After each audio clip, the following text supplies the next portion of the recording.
Saya ulangi ya, tidak ada calon atas nama NU. Masih perlu diulangi lagi ini. Jadi kalau ada calon itu ya atas nama kredibilitasnya sendiri, kapasitasnya sendiri, track recordnya sendiri, dan seterusnya. Tidak ada atas nama NU. Ya saya sebagai pribadi memang punya preferensi. Tapi karena saya ini ketua umum PBNU, saya harus menahan diri untuk tidak mengumbar preferensi pribadi saya dalam artikulasi publik. Orang tahu bahwa NU ini punya warga yang banyak sekali, ya, basisnya sangat luas. Survei terakhir dari Alfara misalnya menyatakan bahwa 59,2% dari seluruh populasi Muslim mengaku sebagai pengikut NU. Jadi mereka itu self identifying themselves sebagai warga NU. Nah, cuma sekarang mindset orang itu masih banyak yang menganggap warga NU ini kayak kebu-kebu yang dicocok hidungnya ke sana kemari gampang gitu. Dan itu anggapan yang menghina sekali kepada warga NU. Warga NU ini warga yang sudah cerdas, sudah terdidik semua, rakyat yang cerdas. Mereka tahu apa yang mereka butuhkan, mereka tahu apa yang layak, apa yang tidak layak. Mereka bisa menilai orang.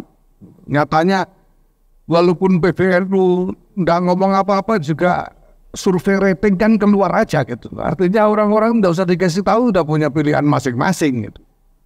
Jadi mau dibilang seksi tidak seksi ya terserah saja. Tapi PBNU sekali lagi karena ini keputusan muktamar ya tidak bisa menempatkan diri sebagai kompetitor di dalam kompetisi politik seperti ini.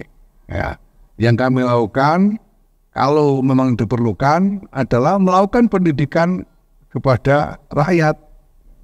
Tetapi sejauh ini menurut kami rakyat dan warga NU ini sudah cukup cerdas, nggak perlu diajari. Nggak perlu diajari. Ya, walaupun mau kumpul-kumpul sekian banyak kiai misalnya ya, itu saya kira bisa dicek bolak-balik. Ya tetap saja warga punya pilihan-pilihannya sendiri. Dan saya kira ini juga harus dihormati. Ya, saya sendiri sebagai ketua umum PBNU dan teman-teman yang ada di PBNU, Rois Am juga punya sikap yang sama. Ya kami tidak mau menganggap warga NU ini harus dicocok-cocok hidungnya diseret ke sana kemarin, itu tidak mau. Jadi mereka kita serukan untuk menggunakan hak pilih secara bertanggung jawab. Itu saja. Ya, sesuai dengan pilihan masing-masing. Dan kemudian soal klaim bahwa ini dari NU, orang NU, ya silahkan meyakinkan warga.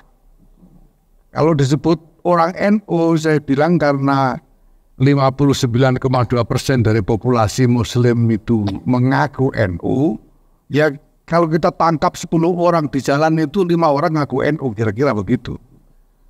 Sehingga ya sama saja. Ya. Dan saya kira ini juga publik sudah tahu lah, ini namanya selama ini itu kan para pensurvei itu sudah bolak-balik melakukan survei, sudah keluar rating. Ketahuan nggak sih di situ bahwa itu NU itu kayak kekuatan elektoral yang jadi elektoral blok, ya. Itu kan nggak juga, ya. Jadi itu tergantung aja masing-masing, ya. Ya masing-masing aktor politik yang berkepentingan untuk meyakinkan warga, silahkan. Ya. Kalau mereka misalnya ingin dianggap peduli kepada NU, ya silahkan. Yang mereka perlu yakinkan itu bukan kami, bukan PBNU, bukan pengurus-pengurus NU ini, tapi rakyat, ya, warga, apa yang menjadi kepentingan warga yang perlu mereka perhatikan. Kalau bicara soal 2024, ya kita lihat nanti dalam diskusi para ulama yang akan bermusyawarah nanti.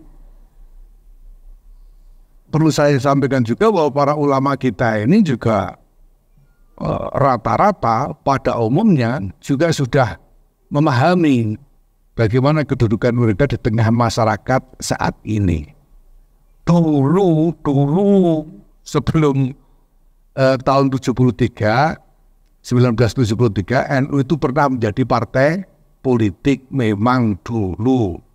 Tapi para ulama sudah bersepakat membuat keputusan bahwa Nahdlatul Ulama tidak lagi beroperasi sebagai partai politik, tidak lagi menjalankan fungsi politik praktis, tetapi kembali kepada fungsinya sebagai organisasi keagamaan kemasyarakatan.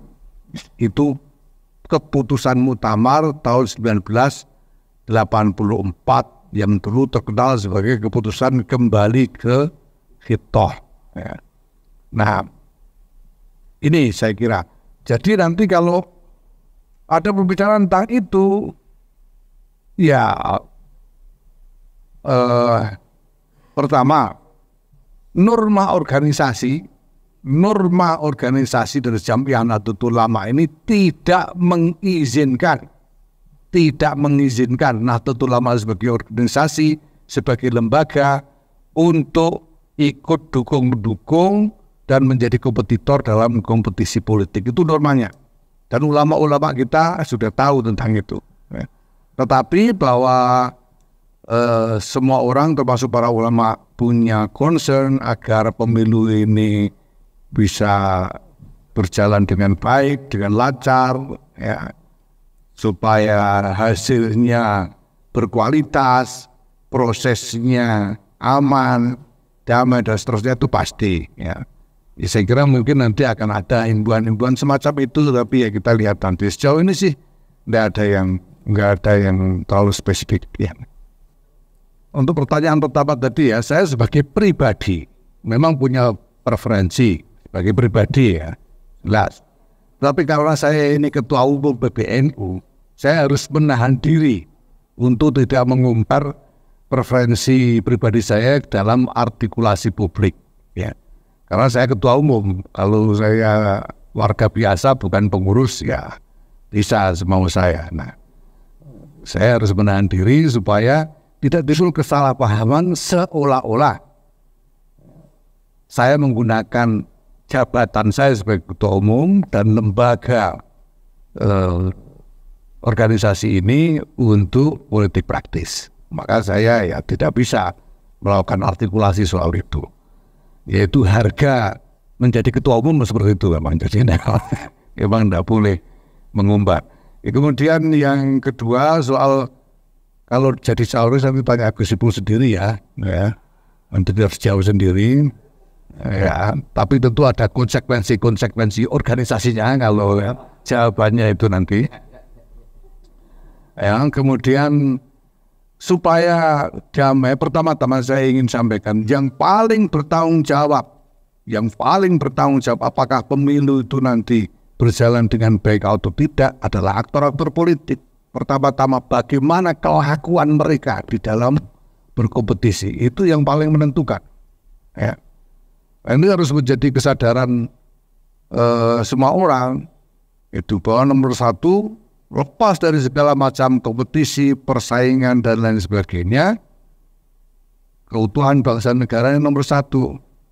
Survival dari bangsa dan negara ini nomor satu. Itu yang pertama. Dan saya kira rakyat harus menjadikan ini juga sebagai tolak ukur. Kalau ada aktor yang main rusak-rusakan, ya jangan dipilih gitu aja. Menurut saya sih harus begitu. Nah, yang kedua, ya mari kita kembangkan kesadaran bahwa demokrasi ini prosedur saja.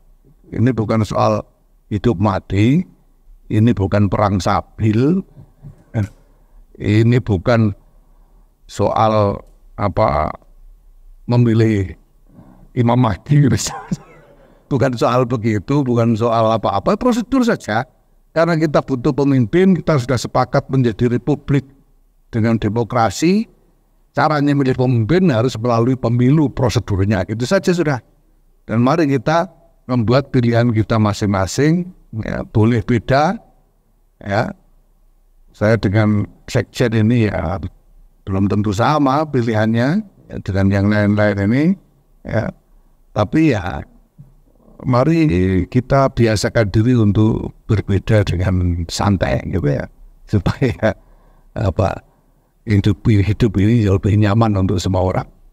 Saya bisa tegaskan sekali lagi di sini bahwa tidak ada calon atas nama NU.